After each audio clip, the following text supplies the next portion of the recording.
ఏం జరిగిందో మీ రాణమ్మ చెప్పలేదా? అయ్యో క్షమించండి, మా రాణమ్మ అనుకున్నాం.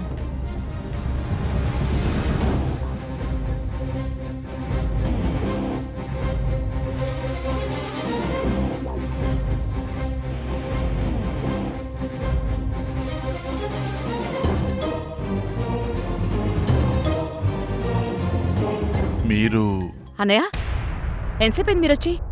వదినా, ఎలా ఉన్నారు? ఆ ఫోటో ఏంటమ్మా? ఎవరివిడే? ధర్మతేజ గారి పక్కన ఈవిడ ఉండటం ఏంటి? మాకేం అర్థం కావట్లేదు. అవన్నీ తర్వాత చెప్తాను.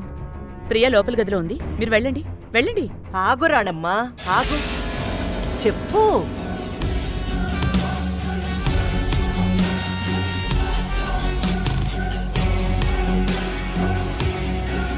అడుగుతున్నారు కదా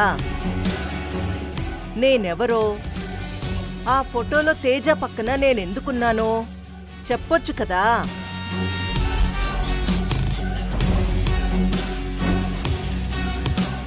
ఇందులో దాయడానికి ఏముంది చెప్పు? ఉన్నదంతా పచ్చి నిజమే కదా.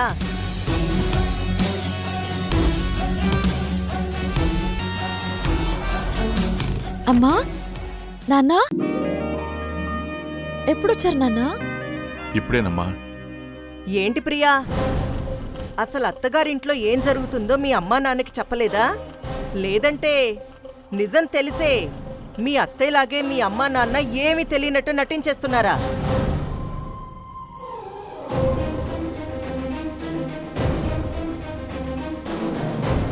నటించాల్సిన అవసరం మాకెవరికీ లేదు చిత్రావతి గారు. వాళ్ళకి మీరెవరో నిజంగానే తెలీదు. నిజం చెప్పే సమయం గాని సందర్భం గాని మాక్కూడా రాలేదు. అంతే. అంతేగాని నిజాన్ని దాచాలనే ఉద్దేశం మాకు లేదు.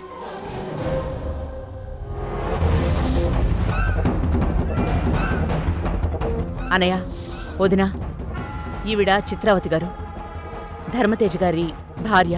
భార్య భార్య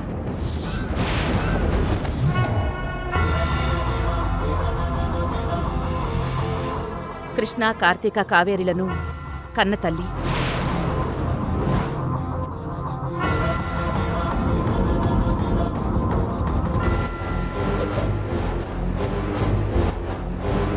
ఎవరొచ్చారు చిత్ర? ప్రియా వాళ్ళ అమ్మా నాన్న. మీరా? ఎందుకొచ్చారు నా ఇంటికి?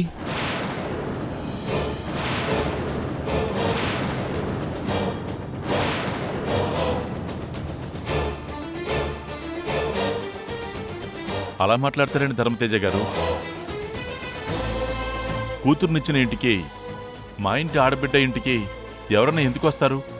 ప్రేమాభిమానాలతో పలకరించడానికే కదా. ప్రేమ, పలకరింపు, అబద్ధాలతో జీవితాల్ని నాశనం చేసే మీలాంటి వాళ్ల నోట ఆ మాట వినడం చాలా విచిత్రంగా ఉంది.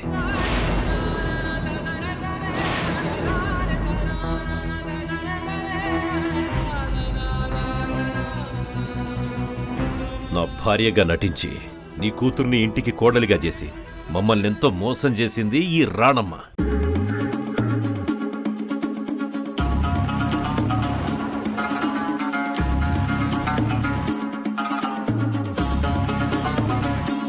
ఇప్పుడు మీరు కూడా ఇందులో భాగమై మమ్మల్ని మళ్ళీ చీకట్లోకి నెట్టేయడానికి వచ్చారా? అసలు ఏ మొహం పెట్టుకుని నా ఇంటికి వచ్చారు? అరే, కొత్తగా ఇప్పుడు భాగం అవడం ఏంటి తేజ? ఇందులో వీళ్ళెప్పటినుంచో భాగమే.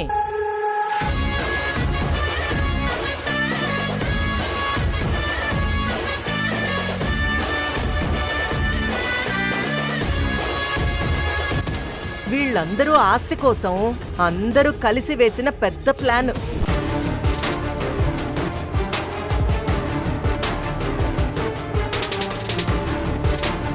ఆ ప్లాన్లో భాగంగానే మిమ్మల్ని వాళ్ల గుప్పెట్లో పెట్టుకుని ఈ ప్రియని ఇంటి కోడల్ని చేసి అందరూ ఇక్కడ పాగా వేశారు.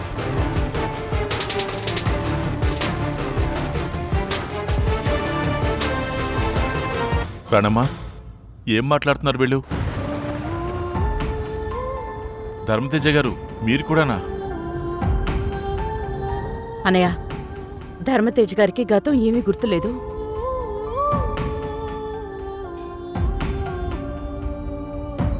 ఇప్పుడేం చెప్పినా అది ఆయన్ని మరింత రెచ్చగొట్టినట్టు అవుతుంది.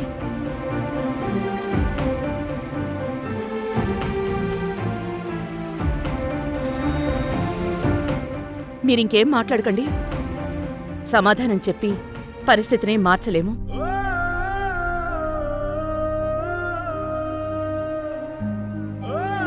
చిత్రావతి గారు, నిందలు వేయడం చాలా సులభం, కానీ నిజాన్ని నిరూపించుకోవాలంటే కొంచెం సమయం కావాలి. నిజంగా నేను ఇక్కడికి రావడం నా ప్లానే అయితే, ఈ ప్లాన్లో మీ పిల్లల భవిష్యత్తుంది, ఈ ఇంటి గౌరవం ఉంది.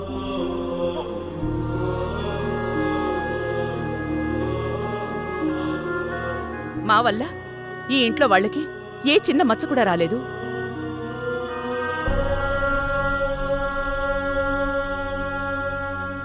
మీరనుకుంటున్నట్టు వాళ్ళకి ఏ కుతంత్రాలు తెలియవండి. వాళ్ళకి తెలిసింది కేవలం కృష్ణ వల్ల తమ కూతురి జీవితానికి జరిగిన అన్యాయం మాత్రమే.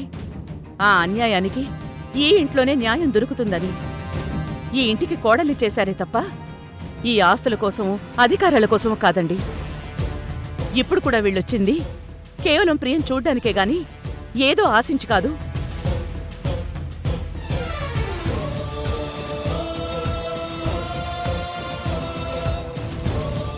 ఏమండి, వీళ్ళేదేదో అంటున్నారో నాకంతా అయోమయంగా ఉందండి. అసలు ఇక్కడ ఏం జరుగుతుంది? అవును రానమ్మా, కళ్యాణి అన్నట్టు నాకు కూడా ఏం అర్థం కావట్లేదు. ఇందాక అల్లుడు గారు కూడా కనీసం పలకరించడానికి కూడా ఇష్టపడకుండా ఏదో పరాయి వాళ్ళని చూసినట్టు కోపంగా వెళ్ళిపోయారు. ఇప్పుడు వీళ్ళు చూస్తేనేమో ఇలా నిందలు వేస్తున్నారు. అడపాదడపా వచ్చే మాతోనే వీళ్ళింత కఠినంగా మాట్లాడుతున్నారు అంటే ఇక్కడే ఈ ఇంట్లోనే ఉండే మిమ్మల్ని వాళ్ళ మాటలతో ఇంకెంత హింసిస్తున్నారో నేను అర్థం చేసుకోగలనమ్మా.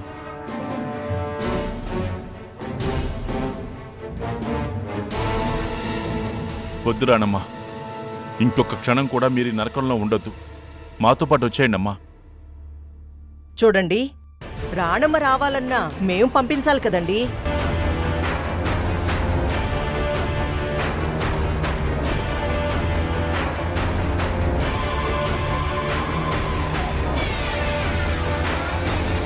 మీ రాణమ్మ చాలా తెలివిగా పవర్ ఆఫ్ అటార్నీ తన పేరున రాయించుకుంది.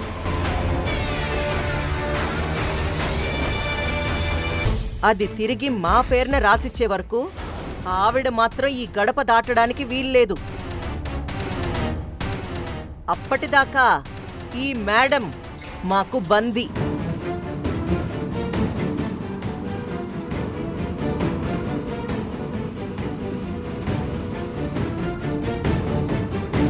చూడండి, ఈ సోమవారం రిజిస్ట్రార్ ఆఫీసర్ వస్తున్నారు. ఆ డాక్యుమెంట్స్ మీద పెట్టాల్సిన సంతకాలేవో పెట్టేశాక అప్పుడు ఎవరు ఎలా అయినా వెళ్ళండి, మాకక్కర్లేదు.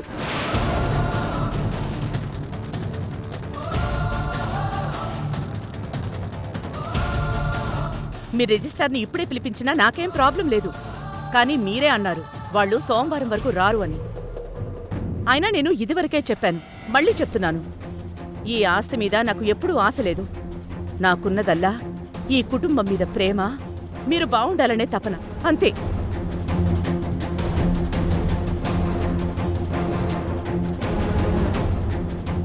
ఏమండి చిత్రావతి గారు, నేను మీ బందీనా? బందీ అంటే సంకెళ్లలో బంధించడం మీ ఉద్దేశమేమో,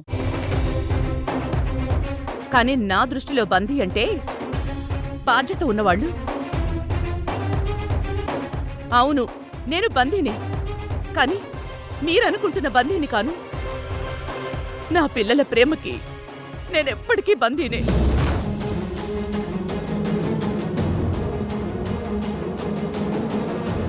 ఇన్ని రోజులుగా ఈ ఇంటిని, ఇంట్లో వాళ్ళని కంటికి రెప్పలా కాపాడుకుంటూ వచ్చానంటే అది నా మీదున్న బాధ్యత మాత్రమే కాదు, నా మనసులో వాళ్ళ మీదున్న ప్రేమ.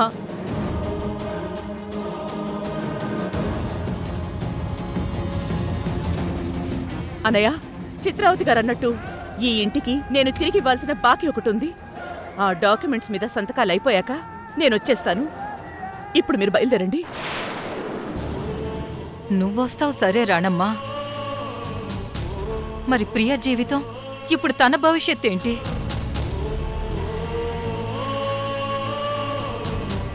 ఇక్కడ చూస్తే మనుషులు మనుషుల్లా లేరు, మాటల్లో అసలు కనికరమే లేదు. ఈ గొడవల మధ్య నా కూతురు జీవితం నలిగిపోవడం నేను చూడలేను రాణమ్మా.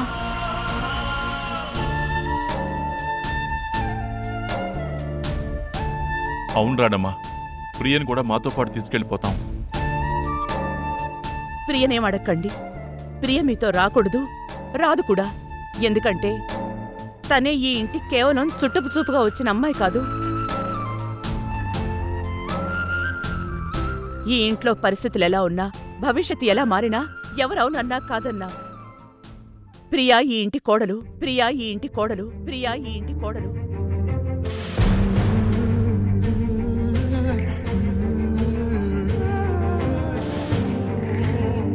అగ్నిసాక్షిగా ఈ ఇంటి వారసుడి చేయి పట్టుకుని లోపల కడుగు పెట్టింది. గాలివాటుగా వచ్చే గొడవలకి భయపడో, ఎవరో అన్న మాటలకి బెదిరిపోయో, తన హక్కుని, తన స్థానాన్ని వదులుకుని ఈ ఇంటి నుంచి బయటికెళ్ళిపోవడానికి తనేమి బలహీనరాలు కాదు. ఈ ఇంటి గౌరవానికి ఇప్పుడు తనే వారసురాలు.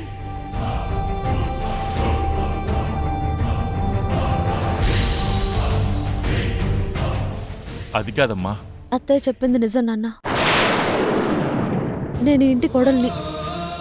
ఇదే నా కుటుంబం.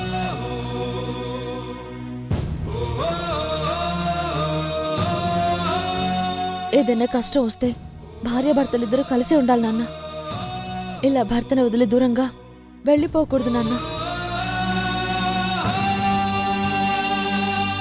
అది నా కాపురానికి నేనే చేసుకున్న అన్యాయం అవుతుంది.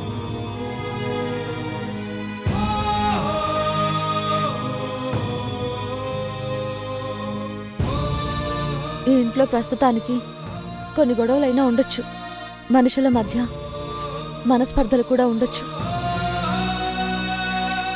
కానీ నా మీద నాకు నమ్మకం ఉంది.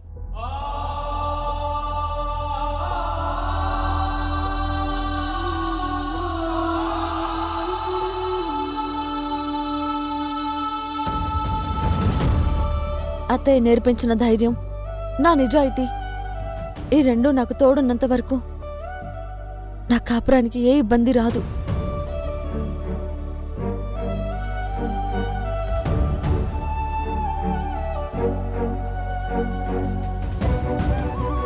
కాలమే అన్నింటినీ సర్దుబాటు చేస్తుంది. మీరు ధైర్యంగా వెళ్ళిరండి నాన్న.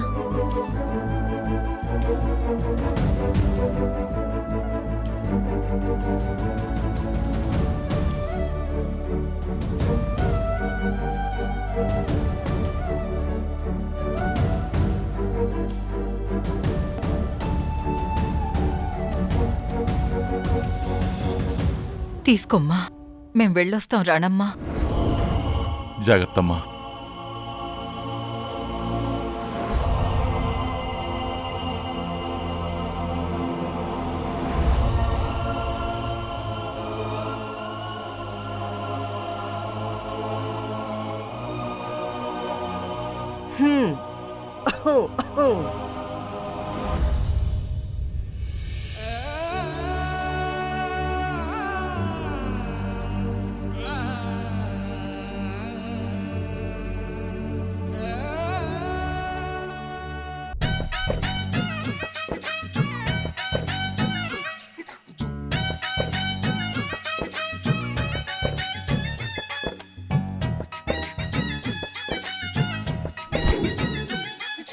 స్వామి, లోకమంతా స్వార్థంతో నిండిపోయింది. అందరూ ఎవడికి వాడు ఆస్తులు పోగేసుకుని, సొమ్ములు దాచేసుకుని, నోట్ల కట్టల్ని పర్సుల్లో కుక్కేసి, జేబుల్లో దాచేసి ఆ బరువు మోయలేక నానా అవస్థలు పడిపోతున్నారు. సాటి మనిషి పడే ఆ బాధను నేను చూడలేకపోతున్నాను. అందుకే అలాంటి వాళ్ళ బరువును కొంచెం తగ్గించి ఆ బరువును నా భుజాన వేసుకునే శక్తిని నాకు ప్రసాదించు తండ్రి.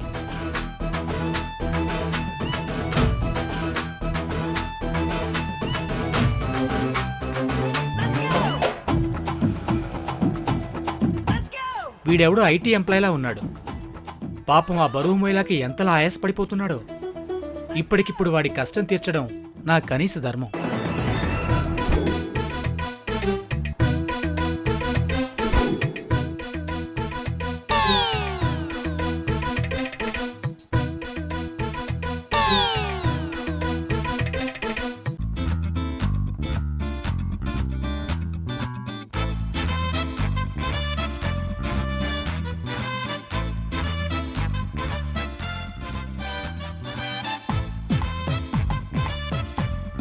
ఓనుంటే చాలు వెధవలకి, ప్రపంచం తలకిందులైనా పట్టదు. ఆ? ఉమ్?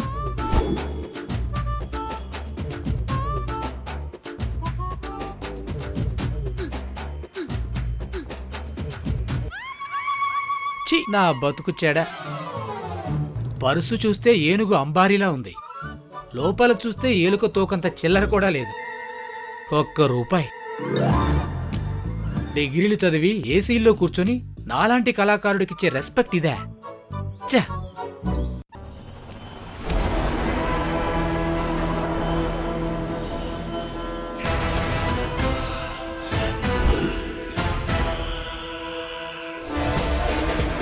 ఈ మొహం ఎక్కడో చూసిన మొహంలా ఉందే.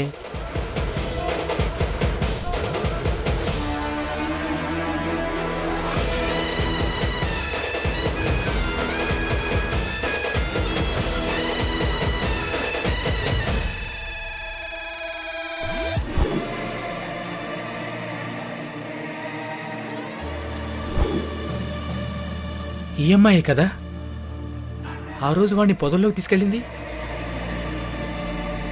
ఆ తర్వాతేగా వాడు అక్కడ చచ్చి శవమై పడున్నాడు.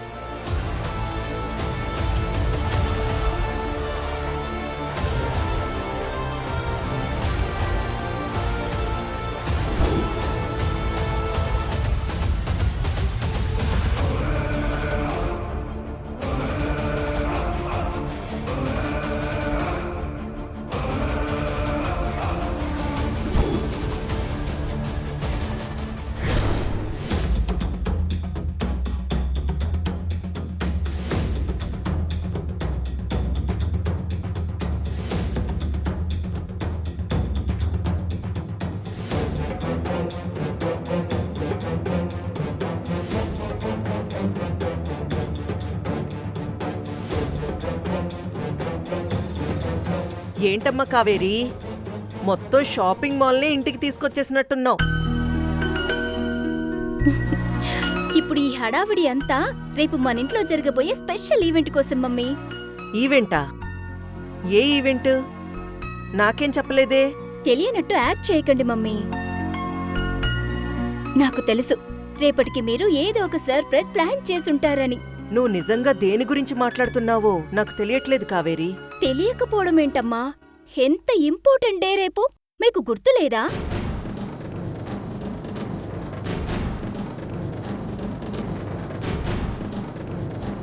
ఇన్నేళ్ల తర్వాత ఇంటికి తిరిగొచ్చారు. అసలు మా అందరికంటే ముందే మీరే ఎక్కువ హడావిడి చేస్తారనుకున్నాను. అలాంటిది అసలు రేపేంటో కూడా గుర్తులేదంటే నాకు ఆశ్చర్యంగా ఉంది మమ్మీ. రేపంత ముఖ్యమైన రోజా? ఏమై ఉంటుంది? మొదటి నుంచి నాన్నకి సంబంధించిన ప్రతి చిన్న విషయం మీకు తెలుసు అన్నారు కదా మమ్మీ. అలాంటిది నాన్న జీవితంలో అత్యంత ముఖ్యమైన రోజు గురించి అడుగుతుంటే ఇలా అసలు ఏమీ తెలియనట్టు మొహం పెట్టావేంటి? ధర్మతేజకి సంబంధించిన విషయం ఏమై ఉంటుంది? ఇప్పుడు నేను చెప్పలేకపోతే నా మీద అనుమానం మొదలయ్యే ప్రమాదం ఉంది. ఒకవేళ బర్త్డేనా? ఈ ఇంట్లో ఉన్న టెన్షన్స్ కి నాన్న బర్త్డేని కూడా మర్చిపోయావా మమ్మీ?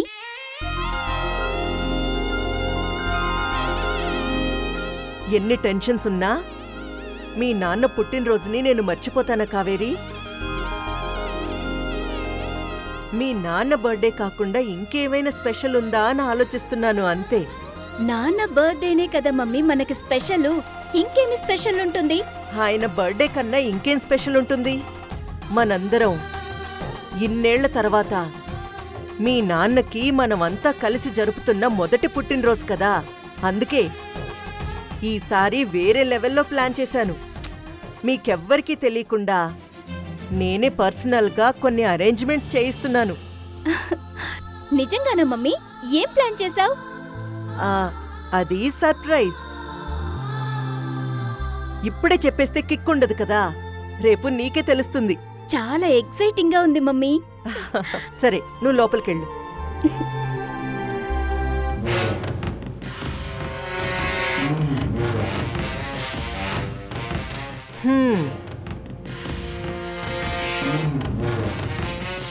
ఈ ధర్మతేజ పుట్టినరోజులు గిట్టినరోజులు నాకెలా తెలుస్తాయి? ఇక నుంచి కేర్ఫుల్గా అన్నీ ముందే చూసుకోవాలి. అమ్మో, లేకపోతే అడ్డంగా దొరికిపోయేలా ఉన్నాను. ధర్మతేజ గారు, మీరైనా అర్థం చేసుకుంటారనుకుంటున్నాను. ఇక చాలా ప్రాణమ్మా.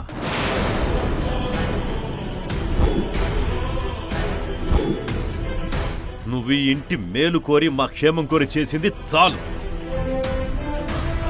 నువ్వు తీసుకుంటున్న ఈ సొంత నిర్ణయాల వల్ల నాకు గతం గుర్తుకు రావడం ఏంటో గానీ నా ఉన్న మైండ్ కాస్త పోయేలా ఉంది. దయచేసి ఇంతటితో ఇవన్నీ ఆపేయి.